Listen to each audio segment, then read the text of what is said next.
What exactly has happened to today's youth? We're going to talk about it. Not a rhetorical question.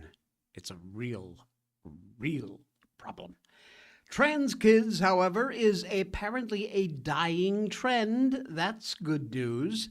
And wine, beer, or liquor? No, not which one is quicker. You remember that old saying? Which one will make you live longer?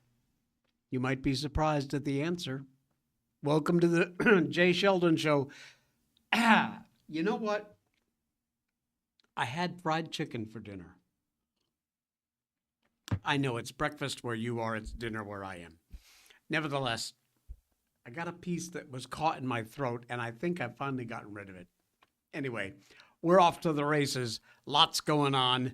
And yeah, look, I was no choir boy in high school. I did some things that I'd probably be bitching and complaining about now. Like to have fun, pull a prank or two, question authority, play some loud music. Every now and then a little bit of a troublemaker, but not really. I was never evil. That's for damn sure. I understood that if I took things too far, there would be consequences.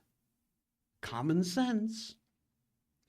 But for a lot of cities these days in blue states, of course, apparently consequences are a thing of the past. You don't have to worry about them anymore. They're considered racist or discriminatory. Oh, we can't have consequences for our actions. That's racist. We're seeing it over and over again. When there are no consequences, behavior just gets worse and worse and worse. There is no other way to describe this absolutely disgusting scene, which I will show you the video for in just a minute. In Sacramento, California. No surprise there. March 19th is when this happened, not that long ago. It would be one thing if it were a fluke, if it were a one-off. But it's not. We keep seeing the news stories and watching the videos of exactly these kind of things happening time after time after time. Watch. Things can turn from peace and quiet to sheer chaos and destruction. This is what the inside of Power Inn Chevron along Folsom Boulevard looked like Thursday night. They feel that they can just walk in any store and pick up things and throw things and do whatever they can do and run away. Store manager Slishan showing Fox 40 this security footage from the teen takeover. It starts with some apparent students heading into the store, but things rapidly escalate. And it was just one employee out here, and they all do their hard work and try to also survive while working here. Dozens of young people taking claim over the business. Sean tells us the cashier was frightened, not knowing how far the turbulence would go. He tried to remain calm and called 911. If he was trying to react to something, he would have been in the process of getting hit also, because the crowd was trying to throw candies to him. Bags of chips flying through the air, a thunderstorm of candies and Slim Jims. Sean says these disruptive incidents happen all too often. Second, unfreaking believable with these idiots. At least 30, count them, involved in this incident. If you actually get the video and you look at it, there are some 30 criminals, all knowing that the most they would get would be a slap on the wrist in Newsom's, California, if they even got that. Absolute chaos in just a matter of moments. And what's the clerk to do? Are you kidding me? He did the right thing. Stay behind the counter, fend for yourself, and call 911.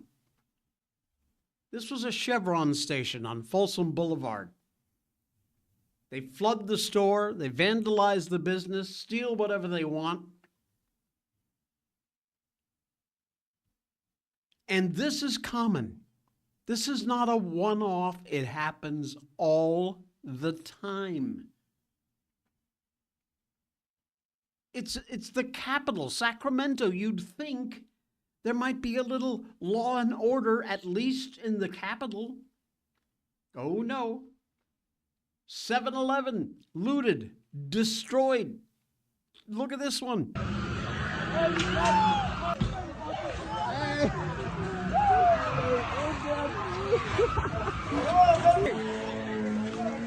Hide your face, nigga!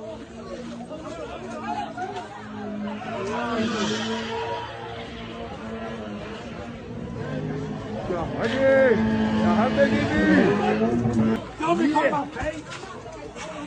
Hey, bro, give me some hot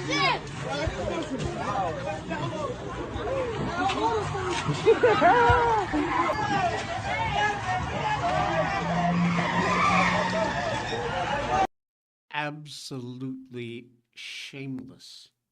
They don't care because they know there are no consequences. Look, I was a bit rowdy in my day, but I could not fathom the concept of wanting to just wantonly destroy property, ruin people's livelihoods. Come on. Some of the flash mobs we've seen have been comprised a lot of African Americans, seen plenty of folks of different races emerging in these unbelievable atrocities. It's not a racial issue. People of every color trash cities during the George Floyd riots, demonstrations. It's a consequence issue. That is the problem. They know even if they're caught, and the chances of that are slim and none, even if they get caught, nothing will happen. There are no consequences. Young people these days have grown up knowing they can do just about anything they want, and they'll be back on the street in about an hour. This is what defund the police, justice reform, all the other progressive garbage has brought us. The adage of do the crime, do the time? Oh no, that's out the window, that's gone. How do we fix it? It's actually quite simple. You cross the line, then you stare at a concrete wall for a long spell of time. Why all too many Americans have seemingly just forgot this obvious fact is a complete mystery to me. It is beyond me. Young people, especially men, full of hormones, aggression, confusion, agitation. How do I know this?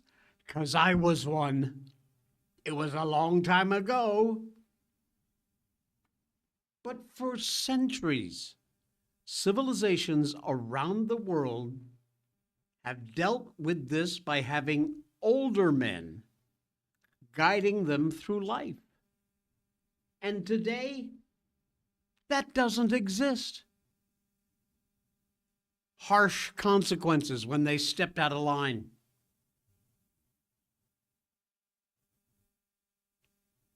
It's what we need now, not judicial reform or equity-based policing.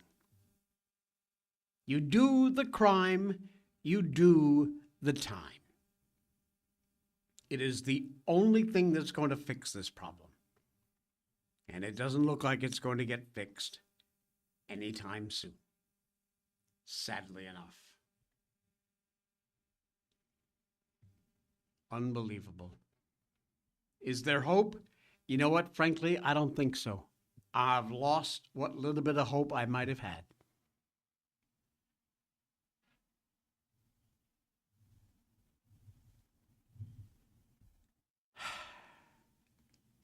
What a world.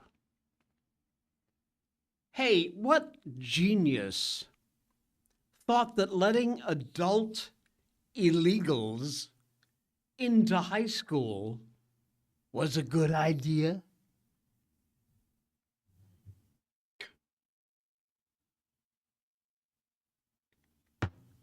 From the probably well-meaning but rather dangerous file, a Virginia law allows illegals to remain in high school through the age of 22.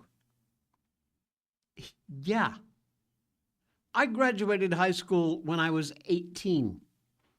This idiot Virginia law lets illegal aliens stay in high school. Why they would be there at all and not be deported is beyond me, but it lets them stay until they're 22 years old.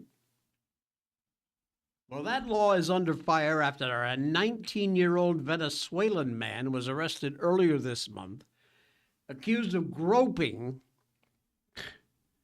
at least 9 teenage girls in the hallways of Fairfax County High School.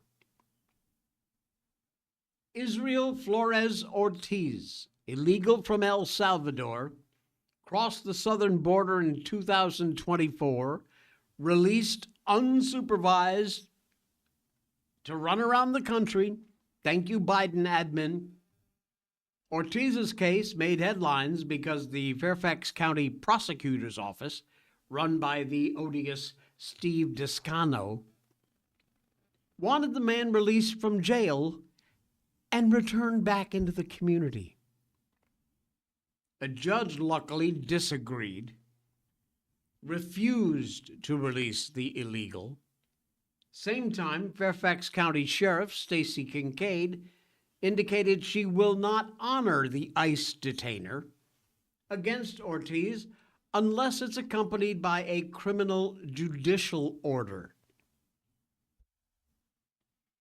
This is the sheriff.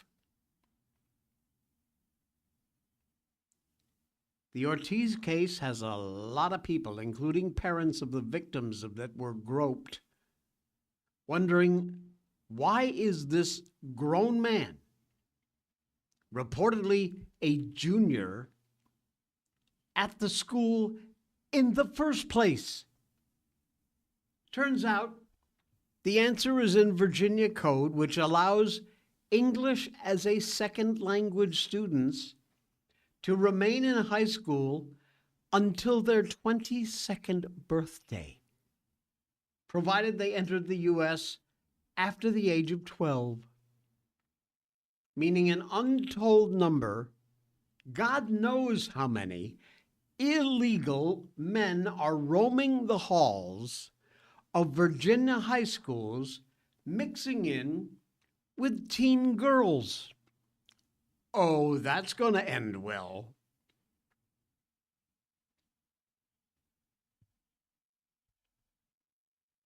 If you had a student in Virginia public schools, especially in the northern part of the Commonwealth, in recent years, you're very well aware of the fact that ESL students are increasing rapidly in number. Ever-growing amount of resources keep getting diverted to them. Taxpayers bearing the burden, of course, and now we are paying to give grown men access to teenage girls. Does that make you happy? Special ed students, too, by the way, can stay in Virginia schools until 22. But they're heavily supervised throughout the day because mixing adults and teens can be, as obvious from this case, very dangerous. This DEI exercise is proving to be an absolute, utter failure and a disaster. Yet, helping ESL students to learn the language, net positive for society, sure. But it should not come at the cost of endangering young teen girls' lives. Virginia lawmakers, you need to take a long, hard look at this policy before yet another family is going to wind up paying the price for this compassion approach. It ain't working, folks. Can you imagine? 22 years old? Can you imagine? Still in high school. Idiot.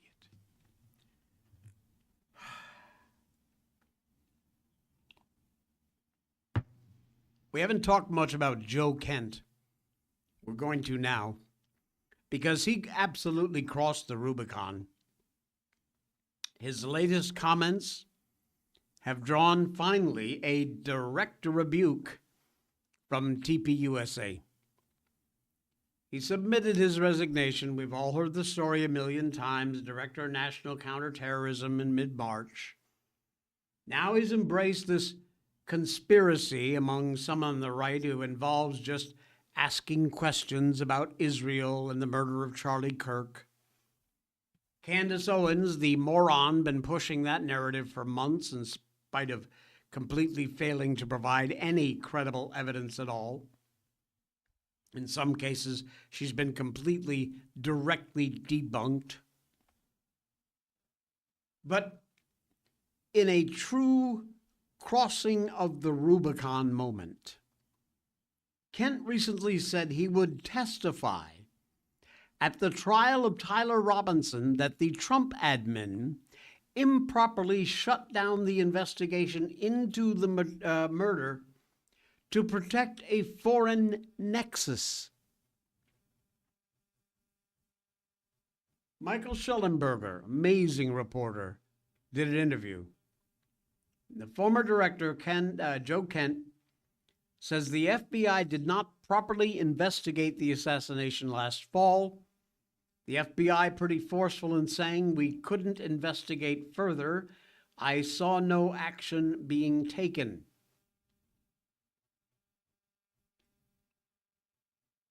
When pressed that his testimony would be helping Robinson's defense, Kent said, then honestly, so be it.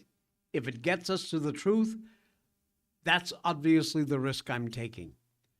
The suggestion that Kent would be willing to help Tyler Robinson's defense represented an absolute red line for TPUSA. Andrew Clovet, who is Charlie's close friend, podcast producer, Clovet took to social media and absolutely blasted what the former counterterrorism head had to say. Andrew Clovet, shortly after Robinson's arrest, the prosecutors released a probable cause affidavit detailing the evidence gathered immediately after Charlie's assassination. The evidence presented at the time was overwhelming. In the months that have followed, we know the investigations continued. More details will come out in May.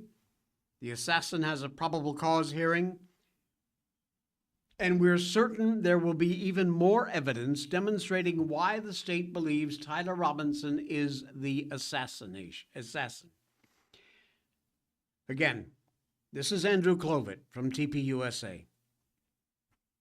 But now we have a government official, Joe Kent, who's reportedly indicated he is willing to testify on behalf of the defense to get Robinson off the hook for the evil he committed.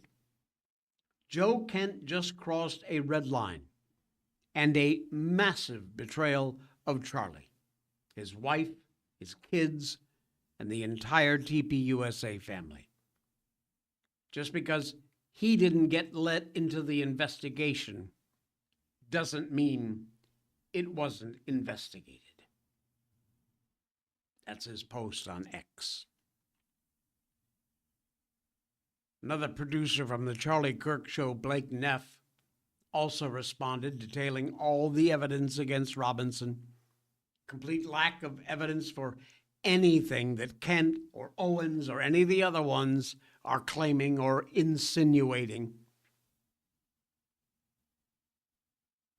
Personally, I think what Kent is doing is just incredibly dishonorable. It is absolutely disgusting. In his position at the NCTC, he wouldn't have been privy to any information about what the FBI did or didn't investigate regarding Kirk's murder. It wasn't in his wheelhouse. He wouldn't be in a position to investigate the matter himself. That was not his job. The FBI, of course, would tell him to back off if he did do that. It was not his place to get involved.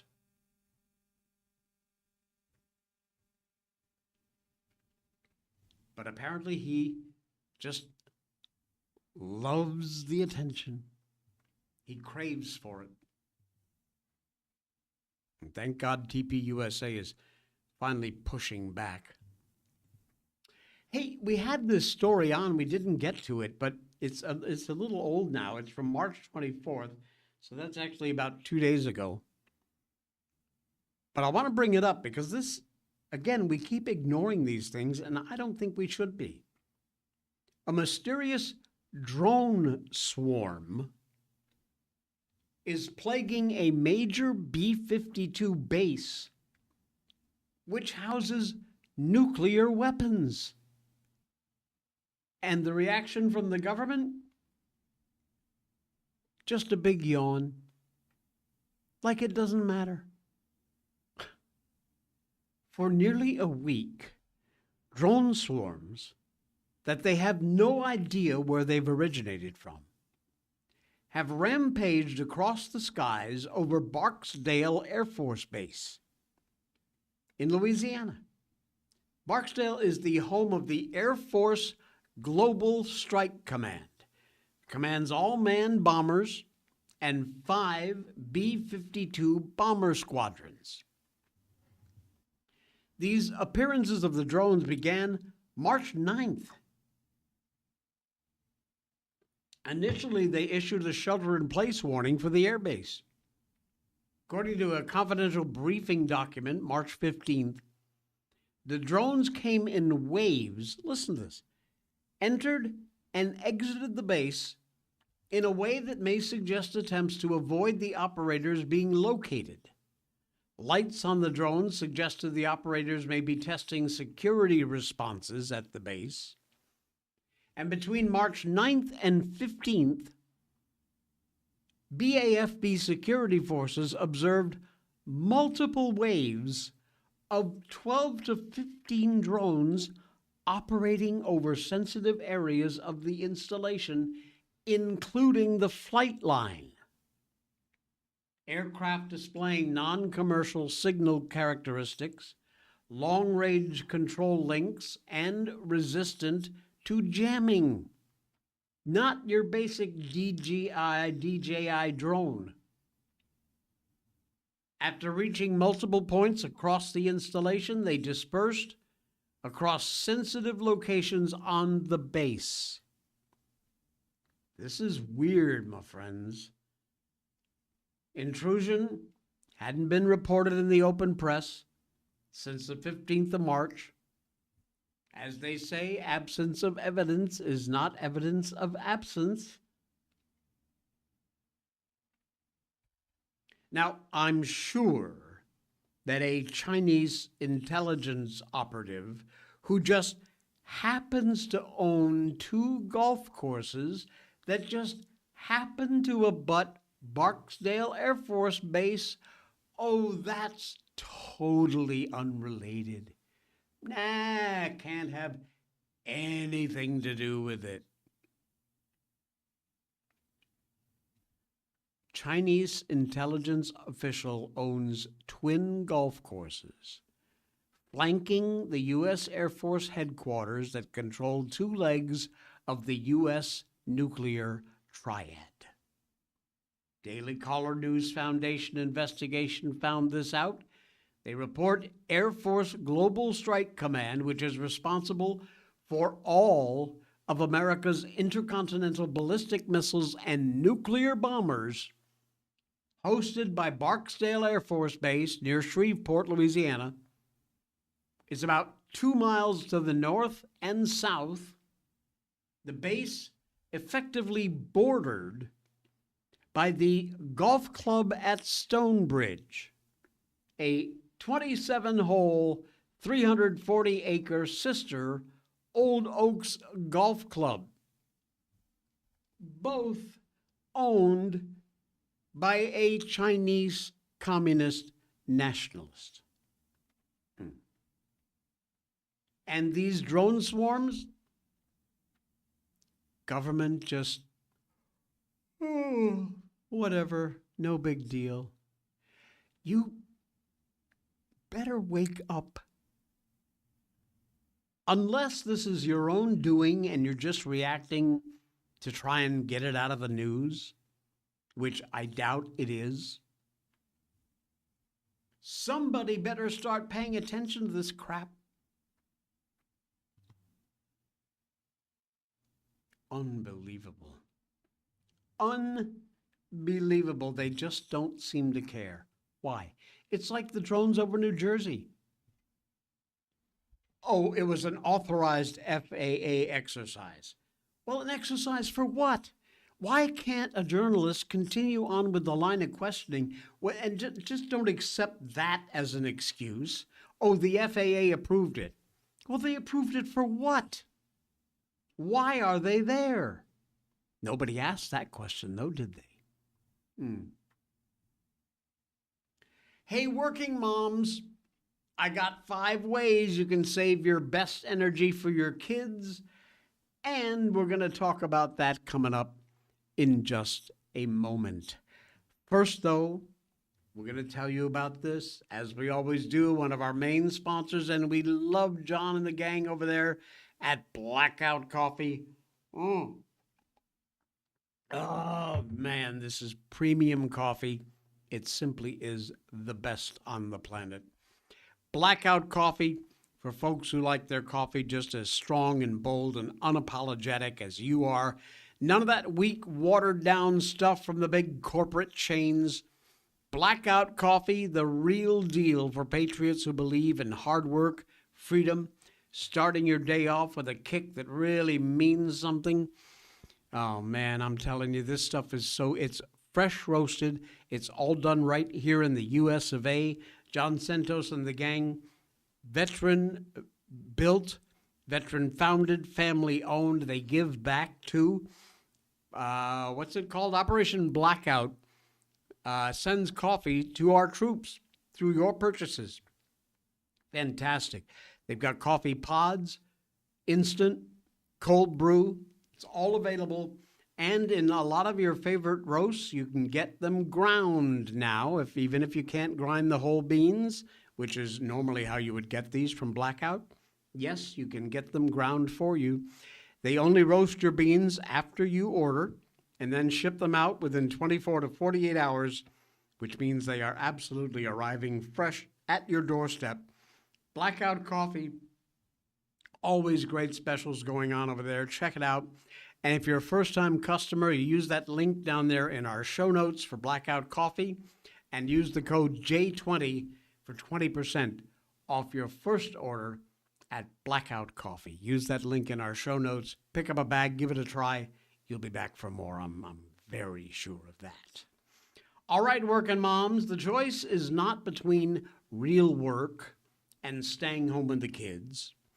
It's between work that pulls you away from your family life and work that strengthens and flows from it. I covered this one story from the Oscars because it was the only thing worth talking about. Jessie Buckley absolutely stole the show when she praised the goodness of marriage and motherhood compared to the anti-natalist messages that often come around from Hollywood. Buckley's words were a very welcome change.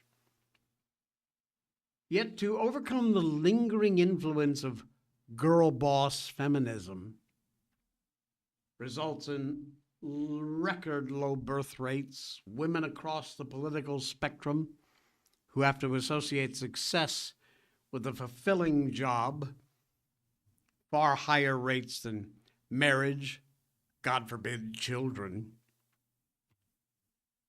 We need a generation of women who embrace a seasonal approach to life and place first things first: their faith, their family, and their country. In particular, that means planning for motherhood with the same seriousness that you give to your career, your finances. In doing that, we honor God's design and prepare ourselves to embrace one of the greatest callings that He has entrusted to us. Far from limiting a woman's future, a family-oriented vision opens it wide. It roots her in purpose, draws her into deeper faith, sets the stage for a life that is fruitful, full. When everything around you tempts you to choose work over kids, resist. Absolutely resist. In fact, do the opposite. In a lot of ways, it's easier to work outside the home. Job descriptions, performance reviews, promotions that clearly measure progress, reward effort. Motherhood, by contrast, is far sweeter, a lot more meaningful, that's for damn sure, but can often feel a bit abstract, kind of hard to measure on a daily basis. It takes a lot more effort to build the kind of intentional community that fills the void left by careerism. There's not a choice between real work and just staying home with the kids. It is a choice between work that pulls you away from the heart of family life and work that strengthens and flows from it. Some women may get paid for working outside the house. Others find purpose, productivity within the home, or maybe shared work alongside their husband's work. What matters most is that your labor, whether paid or not, flows from what's good for your family. The call of Christ, not in competition with them. The form might differ, but the goal is the same. Reserve the best of your energy for your family and your home, pouring your unique gifts, your unique interests into a life-giving household under the loving leadership of your husband. Women have more earning power, more opportunity than ever before. Technology has made remote work easy and accessible. Project-based work rewards outcomes rather than hours clocked. The options are real. We need to put that into practice. Do it. Value that family life and your family, because at the end of the day, it really is what matters.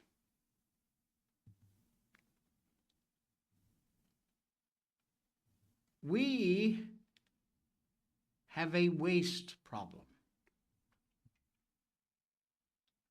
We have a very big waste problem.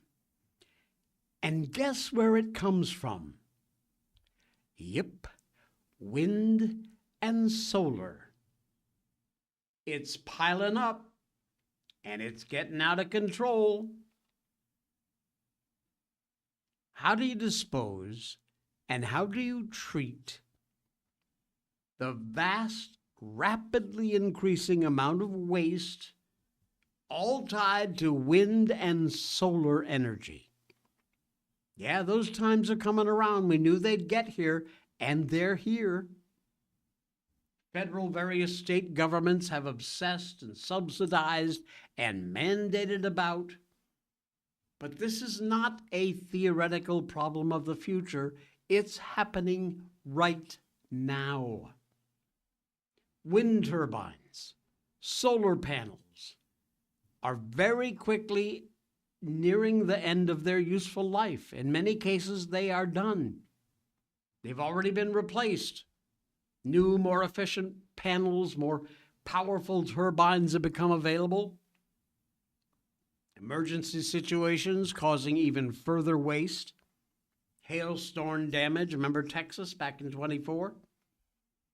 Damage in Indiana, Illinois. Huge industrial solar facilities destroyed completely by storms, including hail, tornadoes, took the facilities offline and made a huge cleanup problem. Nearby residents, communities, all concerned about potentially toxic chemicals leaching from these shattered solar panels. It's a very real danger. Recycled solar panels, it ain't cheap. It costs $30 to recycle a solar panel. And basically you recover between $3 and $8 worth of minerals, metal, and glass. Not really worth it, huh? Contrast, costs about $1 per panel to ship used panels to a landfill. Slightly more to ship inefficient used panels for reuse in developing countries overseas, which just basically takes the problem and ships it somewhere else. But because of the economics, listen to this, less than 1 in 10 solar panels ever get recycled. Less than 1 in 10. Millions of panels get installed every year. The problem is growing. Studies published at the London School of Economics and the Harvard Business Review say if early replacements occur as predicted by our statistical model, they could produce 50 times more waste in just 4 years. 50 times. The industry's current circular capacity, woefully unprepared for the deluge of waste that's likely to come. Continuing this report, while panels contain small amounts of valuable minerals like silver, they're mostly made of glass, extremely low value material. The direct cost of recycling only a part of the end-of-life burden. All of these things that were going to save the world, save the climate, now you got to deal with it. And now it ain't working. We warned you. As daunting as the current waste problem for solar panels is, the waste problem from industrial wind,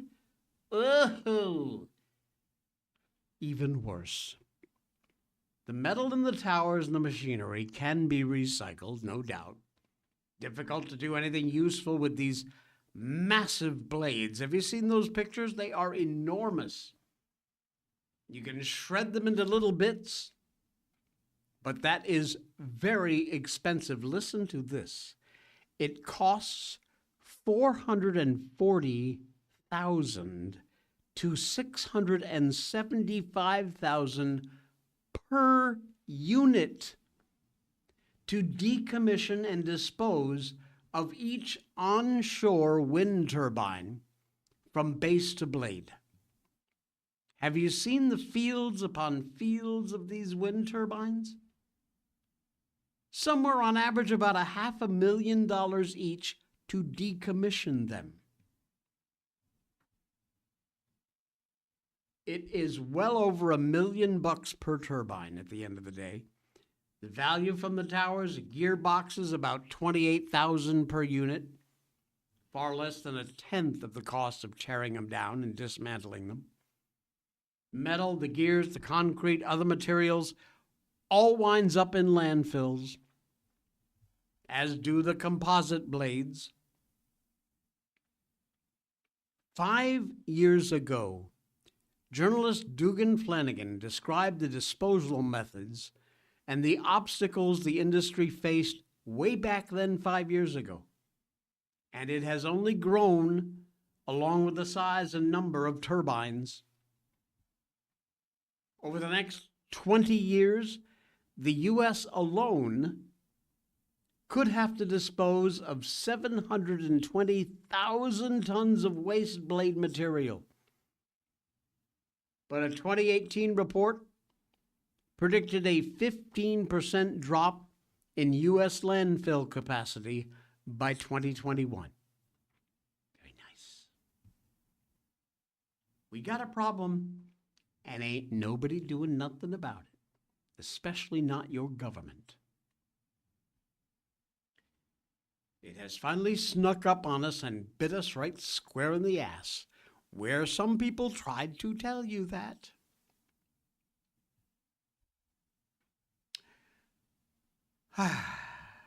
Let's lighten the mood a little bit, huh? Wine, beer, or liquor? Studies, okay, studies have shown that one of these drinks has been linked to the lower risk of death than the other ones. As I'm sure I don't have to tell you, unless you've never had a taste of alcohol in your life, which I find hard to believe, not all types of alcohol are created equal. A new study suggests that wine may carry lower health risks than beer or hard liquor. 19th of March, just a few days ago, American College of Cardiology outlined findings from a research that happened that analyzed how alcohol type and intake levels impact the risk of death.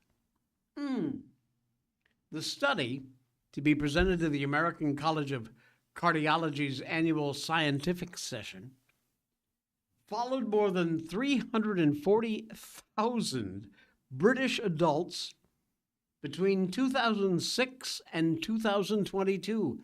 That's a long study.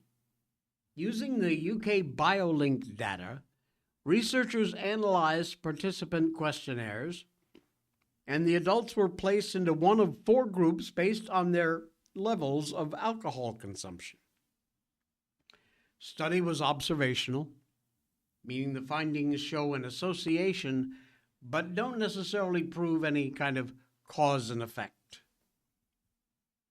Alcohol consumption measured using standard drink equivalents, for example, a 12-ounce can of beer, 5-ounce glass of wine, 1.5-ounce shot of spirits, all contain just about the same amount of pure alcohol, which is about 14 grams. Now, they analyzed cardiovascular disease deaths, and researchers found that moderate wine drinkers had a 21% lower risk of dying from that disease than people who never drink, ever, or very occasionally drink. Though, once again, the study was observational only in nature. Experts say you have to use a little bit of caution when you interpret these findings. By contrast, even a low intake of spirits, beer, or cider, hard cider, associated with a 9% higher risk of dying from cardiovascular disease compared to never drinking or occasionally drinking. High alcohol consumption, increased overall health risks. That should be fairly obvious. People with high alcohol intake, 24% more likely to die from any cause. Interesting. 36% more likely to die from cancer, and 14% more likely to die from cardiovascular disease. Wow. So apparently, if you're going to drink, grab yourself a glass of wine. I don't think they made any kind of distinction between red and white, but there you go.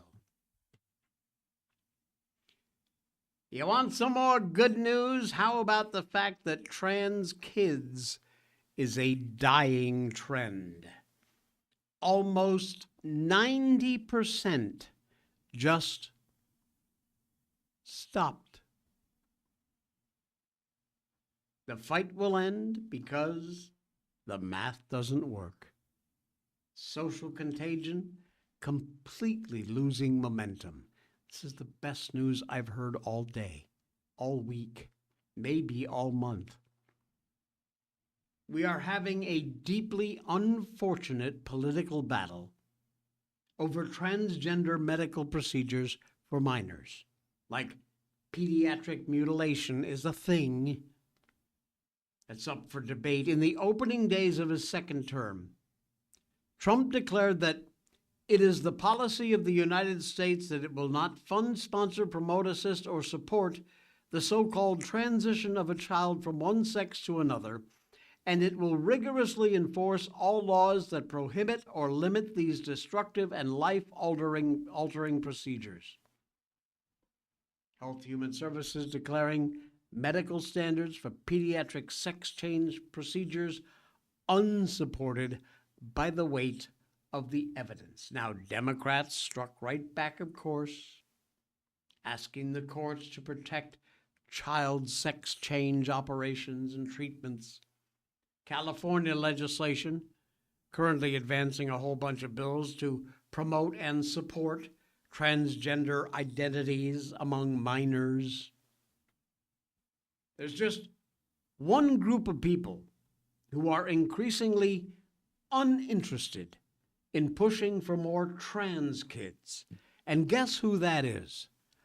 The trans kids themselves. A semi-legible jumble of facts, but if you look at this graph here, I'll show it to you in a minute. Notice the graph, it all makes more sense.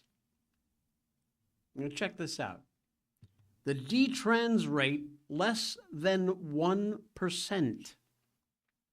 Germany national data, gender transphoria DX, persistence below 50%, lowest persistence 27.3%, among females aged 15 to 19, 72 non-persistent desistance in the adolescent female group, and the highest persistence was only 49.7 among males.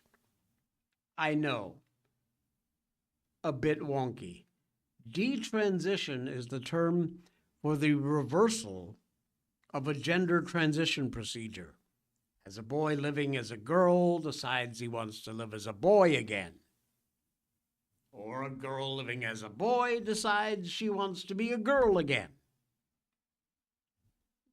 Desistance is stopping, making the choice to stop living as transgender. The media hyping transgender identity, caring professions like therapy and social work, encouraging gender transition, and weak parents, perhaps the biggest danger to our kids of all, urgently supporting mutilating their kids. But the kids just quit. They quit, in good part, because it hurts. A growing body of peer-reviewed medical literature shining a light on the emerging importance of detransition and desistance. Quantitative analysis of medical billing data in Germany concluded persistence in adolescent gender identity disorder after 5 years has fallen below 50%. We are winning. They are growing up and they are realizing they made a very stupid mistake. Sadly, in some cases, it's an irreversible mistake. Unbelievable. All right, I got one more for you. I got to mute it because it's got music in it that I'm going to get a copyright strike for. I don't want to do that. But this is something, I'm telling you, them crazy Chinese people are so inventive. Wait till you see this. It's called a boneless sofa. Boneless. It packs them up in boxes and ships them off to the U.S. and around the world, which, when you see this, you're going to realize this might be a bit of a nightmare for a place like IKEA. Logistic costs plummeting. Watch this. This is the couch. Nice looking couch, right? But it's called a boneless couch. Watch what they do with this thing. If you're listening to the podcast, sorry, check out the video on Rumble or YouTube. They push this into this compressor. Now watch. Look at this. There's your couch. Flat as a pancake. This is insane. Rolled it up. And there you go. All packed. Slap a label on it. And ship it out. There's the original couch. And that was what it wound up looking like after they compressed it. That's why it's called a boneless couch. A boneless sofa. Crazy stuff, these Chinese people. This is nuts. Wow. All right, we're done. Thank you. Please subscribe, follow wherever you're watching us, YouTube or here on the Rumble. Also, be sure you check out all of our great sponsors. There's a PayPal link if you just want to donate to keep the show free and help support our show. We really do appreciate that. I'll be back tomorrow. Since it is a Thursday, that means tomorrow will be the Friday edition. We'll see you then.